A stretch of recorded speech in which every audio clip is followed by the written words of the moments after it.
Coming up on Global Business, China's foreign ministry has announced a series of countermeasures as the fallout over the visit to Taiwan of the U.S. House Speaker Nancy Pelosi continues. Here are a new series multinational companies in China. We talk to foreign companies and entrepreneurs about their views on China's future economic development.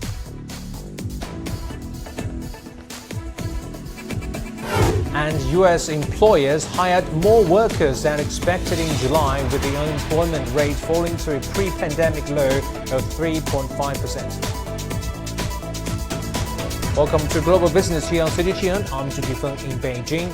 Let's take a look first at what's making headlines around the world. Thailand has launched an investigation into a massive blaze at a nightclub that killed at least 13 people. 40 others were injured in a fire that lasted over 3 hours in Sattahip district, about 100 kilometers southeast of Bangkok. The cause of the fire remains unknown. The government has assured victims' families they will receive help. Spain is still sweltering from one of its hottest and deadliest summers yet on record, with at least 2,000 people killed by the heat since July. The heat wave showed no signs of abating on Wednesday, when the Spanish Meteorological Agency said 38 of the country's 50 provinces experienced extreme weather, mostly high temperatures of over 40 degrees Celsius or 104 Fahrenheit. 3 more ships loaded with grain have departed Ukraine under a UN-backed agreement to resume grain exports. They are carrying a total of about 58,000 tons of corn, destined for Ireland, Britain and the Turkish Black Sea port of Karasu. The vessels are expected to first anchor off north of Istanbul for joint inspection before continuing their journey.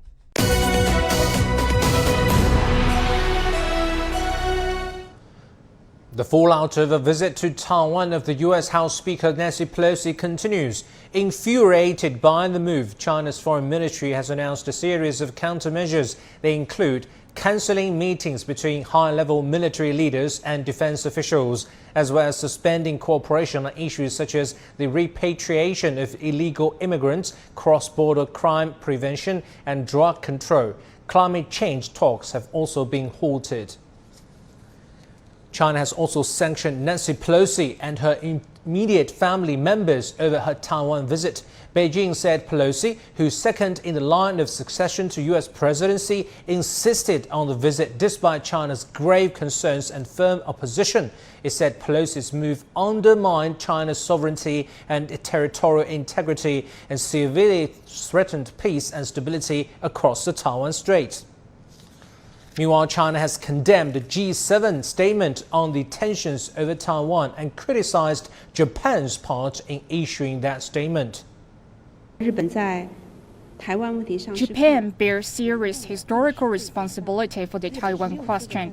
It is not qualified to make irresponsible remarks against China. Japan is selectively blind on the U.S. violation of China's sovereignty, criticizing the defenders and blatantly standing up for the infringers. It confuses right and wrong and distorts black and white. It is fertile to stir up trouble on the Taiwan question in an attempt to contain China's development and undermine China's peaceful reunification. China summoned Japan's ambassador over the G7 joint statement. China says its response, which include live-fire military drills in waters near Taiwan, is aimed at safeguarding its sovereignty and territorial integrity. Beijing also summoned a Canadian diplomat over the G7 summit. It urged Canada to immediately correct its actions on the Taiwan question. For more on the impacts of China's countermeasures on the Pelosi's visit to Taiwan, we're joined by Andy Mock, Senior Research Fellow at the Center for China and Globalization. Andy, thanks for joining us. What are your views on China's decision to halt high-level military dialogue with the U.S. and suspend cooperation in a number of other areas? Well, thanks for having me, June. So I think the issue here is that the foundation of the China-U.S. relationship is based on Taiwan. So to see the U.S. act in this way, and of course the Pelosi visit was only the latest, but I think China's become very, very concerned about what I would call the U.S.'s salami slicing tactics to hollow out its commitment to a peaceful solution to reunify both sides of the Taiwan Straits. So I think this is not at all surprising that China is doing this. I see the framing, though, in much media about China being infuriated and angry.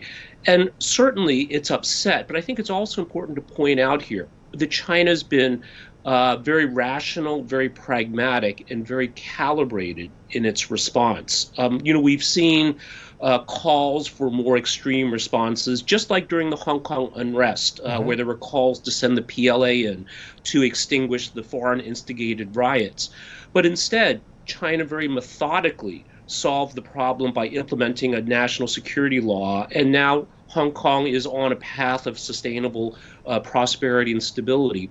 So I think, again, there is a mistake that's being made that many countries, including the U.S., mistakes China's civility for weakness. And now China is having to demonstrate that it has the strength to and the willingness to stand up to prevent this kind of salami slicing. Yeah, I noticed you use that word methodically. I like that word. But will these measures affect bilateral trade or investment by multinational companies and the financial sector? We know there are hundreds of companies listed in the US, and US financial companies have vast investment in China in the stock market and debt market. Absolutely. And, I certainly hope not, Junfeng. Business economics is very, very important. But I think one difference that China has with other countries around the world is that capitalism, capital is not in charge, but the sovereignty of the nation, protecting the long-term interests of the people comes first. And so we've seen, for example, with COVID as well, that there's been criticism in other parts of the world that this has been inconvenient, it has imposed a high economic cost. And this is true. But at the same time, I think what is overlooked is the many, many lives that have been saved. And that, in fact, China has built now a robust system for dealing with future crises of this kind. So, again, these are unfortunate situations. They can be costly from an economic perspective. So I certainly hope that there will not be any sort of significant economic fallout. One quick thing I want to say here, too, Junfeng, you mentioned the G7 statement. China replied by saying, if you don't offend me, I will not offend you. But if you offend me, I have no choice but to offend you. And with respect to Japan, we need to recognize, too, that every country, to paraphrase Tolstoy here, every country has its own unique domestic challenges, when it comes to these kinds of unification sovereignty issues. And Japan to act in this very irresponsible way, they may want to think about the Okinawans live in their country, in the Okinawans' own country, as second-class marginalized citizens that are still living under a de facto U.S. military occupation. Is this something, again, that respect engenders respect? And if a country cannot respect another country's sovereignty, can it expect to have its own desires to manage its own domestic issues without other countries taking a position, or the UN taking a position? Very good point. On issues? Very good point, Andy. What's your understanding of the reasons behind the breakdown in relations, actually spiraling down relations between China and the US during the past 6 years? I remember 4 years during Trump's tenure and 2 years so far under Biden administration. Well, I think this is predicated, Junfeng, on two things. So one, of course, the U.S. has this ideology of American exceptionalism and needing to make the world safe for American-style democracy. So there is an ideological component. But there is also a realpolitik component as well, in that the U.S. national security strategy is predicated on not having a peer that can challenge the U.S. militarily.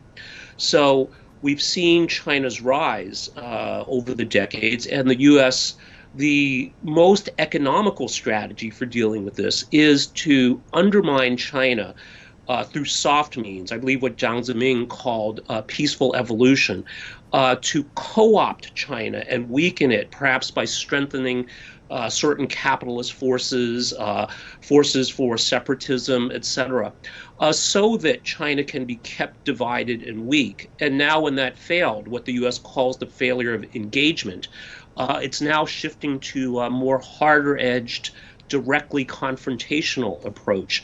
So I think there's two elements. There is an ideological component where the U.S. sincerely believes that its way of doing things is better. Now, that's increasingly difficult to justify these days, but there is also a geopolitical component to it as well. So I think unless the U.S. can change its way of thinking of the world and learn in a way to be more mature, to live with others as peers and not feeling that it has to be in charge, it's going to be difficult times ahead. Thank you for your historical perspective on this issue. We'll get back to you later on for other issues that we can discuss, especially the U.S. job market. That was Andy Mock for us. Now, China's foreign minister is in Cambodia to attend meetings on East Asian cooperation, as well as multinational meetings. Wang Yi's week has also included a number of bilateral meetings. On Thursday, Wang met with his Thai counterpart. The two sides agreed to expand cooperation and work towards building a community with a shared future. During a meeting with New Zealand's foreign minister, Wang said relations between the two countries had benefited from the strategic guidance of their leaders. Wang also attended a meeting with his counterparts from ASEAN, Japan, and South Korea. RCEP has been a major talking point at the meeting. The new regional free trade deal, which includes China, Japan, South Korea, and many ASEAN countries, promotes the integration of East Asia's production and supply chains. Discussions have centered on how to fully implement the deal. Global Business is introducing a new series focusing on foreign companies based in China. We talk to foreign companies and entrepreneurs about their visions for China's future economic development. Today, we'll bring you the second episode of the program on 3M Company.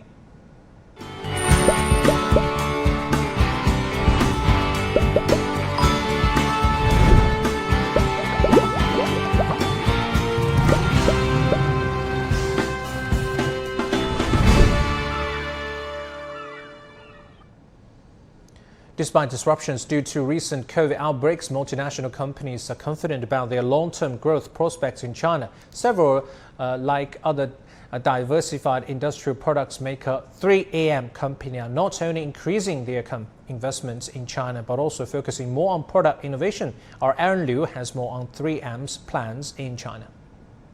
Zheng, president of 3M China, says that the U.S. firm has seen rapid growth in China over the past few decades. Zheng, who is also a strong advocate of the local for local policy, says that the pandemic has not deterred the company from planning and making fresh investments in the country. Lately, even amid the COVID-19 outbreak in Shanghai, 3M launched the $50 million investment project, which will set up a new tape production line and a new converting center at our plant in Shanghai. We expected to put it into operation in 2024. This investment will bring great value for our customer in electronic and automotive industries. During the pandemic, 3M worked closely with the local government and made all-out efforts to mobilize resources and face production challenges to mitigate its impact on supply chains. The efforts were also part of the multinational company's efforts to help China respond to COVID-19 pandemic from all angles. China's economy is closely connected with the global economy. Although the impact of the pandemic may continue in the short term, but the fundamentals of a resilient, high potential, and prosperous economy in China remain intact. None of the advantage that China has have gone away because of the pandemic, especially when we continue to see a booming middle-class consumer market growing vigorously. China's improving business environment has also given 3M the confidence to develop innovative technologies and products that meet local customer needs. The business environment for 3M has steadily improved in China. This includes significant progress on IP protection, which will facilitate market access for many products. This is not just especially important for a global innovation and a technology company like 3M, but will also benefit Chinese customers and the market as a whole. We are encouraged that China's approach to foreign investment remains positive, and we look forward to continuing to be a part of China's even more open market. Be it infrastructure construction to manufacturing, 3M has been riding the wave of China's economic development to keep its long-term growth plans ticking. Aaron Liu, CGTN, Beijing. Watching Global Business, come up next. U.S. employers hired more workers than expected in July, with the unemployment rate falling to a pre-pandemic low of 3.5%.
U.S. jobs data just came in. That's far better than expected. This is after back-to-back contraction in quarterly GDP is likely to bolster the aggressive interest rate hikes of the U.S. Federal Reserve.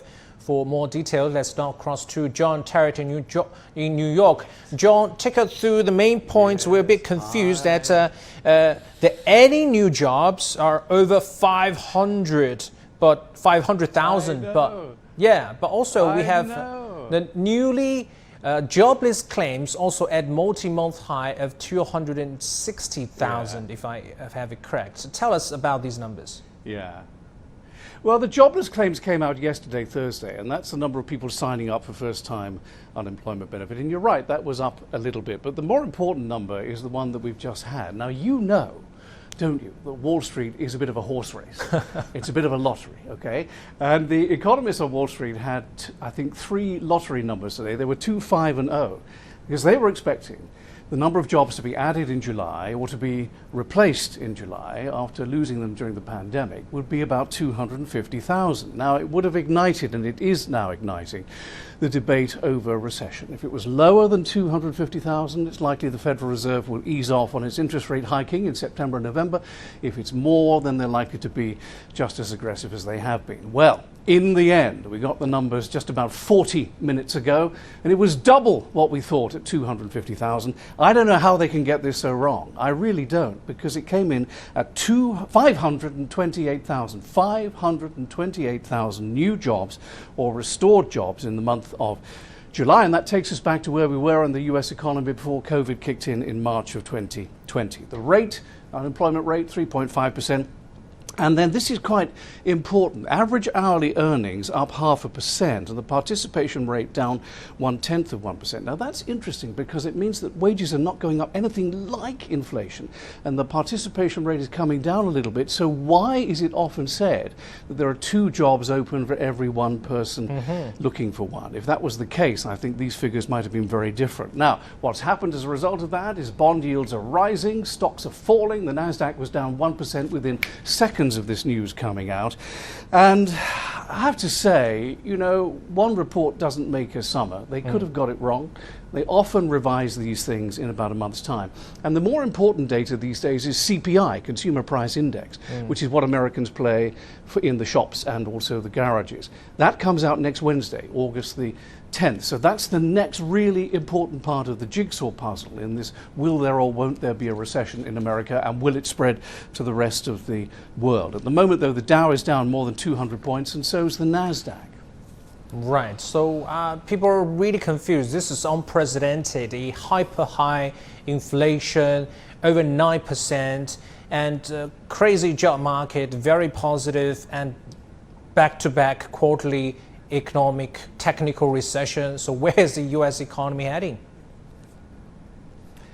I think it's important to understand one thing, really. Once upon a time on Wall Street, you looked up into the sky and you saw the stars and you saw the planets, and they were always in the same place depending on the season, and the Earth went round the sun every 365 days. Not anymore. I like it's that. all over. Nobody. Yeah, well, nobody knows. I mean, I'm telling you, the economists on Wall Street, they're all fighting each other. Some of them think there's going to be a recession. Others think there won't be a recession. I mean, everybody is absolutely all over the place. Officially, the US is in recession because we had 2 quarters of negative growth in Q1 and Q2, but nobody here wants to admit that. Inflation is definitely coming down. I mean, look at oil. It's $88 a barrel. That's extraordinary where it was compared to a couple of weeks ago. And we're paying just over $4 a gallon for fuel here, not 5, which we were a handful of weeks ago. Hiring is obviously very robust, so that makes the question about whether there's a recession here now or not even greater. Wages are not going up so much, as I've just explained to you. Corporate earnings are very strong. So you've got all this positive stuff going on, but now, because of this jobs number, the Federal Reserve is likely to be aggressive in hiking interest rates in September when it next meets and November. But the fear is that they will do that into and cause a recession. And that's why the markets are down at the moment. There's a lot of good news out there. And for the people getting these jobs, that's good news. But the markets are concerned that the Federal Reserve won't be nimble enough and will end up causing a recession. And just quickly, if I may, a little clue came yesterday, not from here, but from the Bank of England. The governor increasing interest rates by 50 basis points, the most that the Independent Bank of England has ever done. He's talking about inflation in the UK at 13% by the end of the year, and he guaranteed a recession by the end of the year. And that hasn't yet filtered through here, but maybe these figures will get people thinking that way. Yeah, next Wednesday, a very important time. Talk to you again, John Tarrant in New York. Like the metaphor, he uses all the planets in the orbit. Now, we want to discuss more on this to understand more about the US job market, because it's really mind-blowing. Andy Mock joins us from Center for China and Globalization. Andy, does it surprise you? How do you read into the American job data? Well, this number, of course, is surprising. We just heard that it was double what the expectation was. So that, of course, is surprising. What doesn't surprise me is that it's a surprising number, because we're seeing so many important moving parts, so much uncertainty, still some COVID shock, recovery from that, disruptions because of the Ukraine conflict, and now who knows what may happen with Taiwan. There may be other types of economic supply chain disruptions or dislocations. So tremendous, tremendous uncertainty. And we have to also see, again, what the Fed does. Right. The U.S. House had in July a hearing on the long COVID epidemic and its impact on the labor market, because it damaged millions of people's health conditions and prevent them from getting jobs. So what else understanding of this long COVID and its consequences? No, this is very, very concerning. If I were an American policymaker, I would be very, very worried about this. And then we contrast this with China, again, where China took very strong measures to make sure that people did not get COVID. So whether that was luck or whether that's just prudence to say, look, we really should keep our population healthy. This may be a very, very tragic effect that the U.S. may suffer if there are significant people suffering from long COVID. Right. Next Wednesday, we will see the U.S. Announce its inflation data that will be crucial. Inflation is now at over 9%. How will high inflation and aggressive rate hikes affect U.S. labor market coming in the next few months? Well, how it's supposed to affect it is that it raises the cost of money, which reduces investment, business activity, which then reduces employment. So that reduces pressure on wages. But, again, this is what is conventional wisdom, and most economists, even the U.S. Federal Reserve, the chairman, Jay Powell, has said, look, we really don't understand what's going on. So it's really a challenging time, Junfeng. Thank you. We'll see what happens. As my colleague just put it, all the planets are not on the orbits. It's very unprecedented moment. Thank you so much, Andy Rock from CCG. Brazil has raised interest rates to nearly 14%, the highest level in 5 years. That's the 12th hike since March of last year. As Paulo Cabral reports, the increase is to curb surging inflation. The decision came as no surprise to market analysts in Brazil, as there is much concern over inflation that has climbed to nearly 11.5% in June. Interest rates hikes are the textbook strategy for central banks to fight rising consumer prices. Signs of improvement, including a reduction in unemployment and higher forecasts for GDP growth, have created more space for Brazilian authorities to increase the rate in 50 basis points, raising the benchmark lending rate to 13.75% from 13.25%. It's the 12th consecutive interest hike since March 2021, when the rates were at 2%. This economics professor believes the hike should have been steeper this time and that new increases are expected from Copom, the Monetary Policy Committee. Eu vejo que a gente ainda vai ter muita pressão inflacionária ao longo. I think there is still much inflationary pressure ahead to which authorities will have to respond. In my opinion, the interest rates were kept too low for too long in 2019 and 2020, and we are still feeling the impact. There have been some signs of easing inflation due to government measures that lowered fuel prices, but this positive impact may not last for very long, as increased public spending in this election year could add to inflationary pressures. Paulo Cabral, CGTN, Curitiba, Brazil. Finally, let's move to some other business stories from across the world. German industrial output ticked up unexpectedly in June despite supply chain problems. Industrial output grew by 0.4% on a monthly basis, the Federal Statistical Office said. Rating agency Fitch has lowered Credit Suisse's insurer rating to BBB from BBB+ with a negative outlook. The cut comes on the back of the bank's announcement of the new strategy review and weak second quarter results. And the Reserve Bank of Australia on Friday jacked up its forecast for inflation. The central bank said more interest rate hikes were required and downgraded its growth outlook while warning of an eventual rise in unemployment.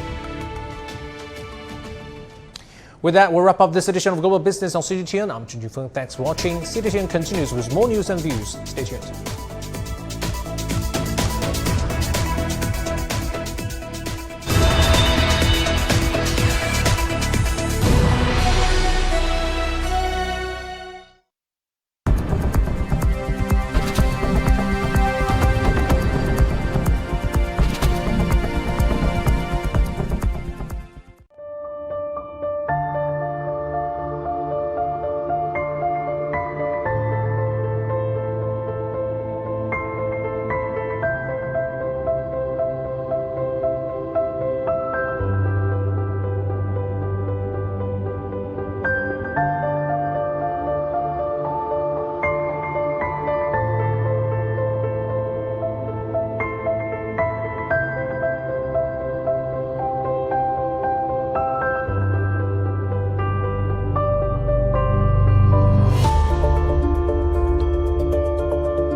This is CGTN, China Global Television Network.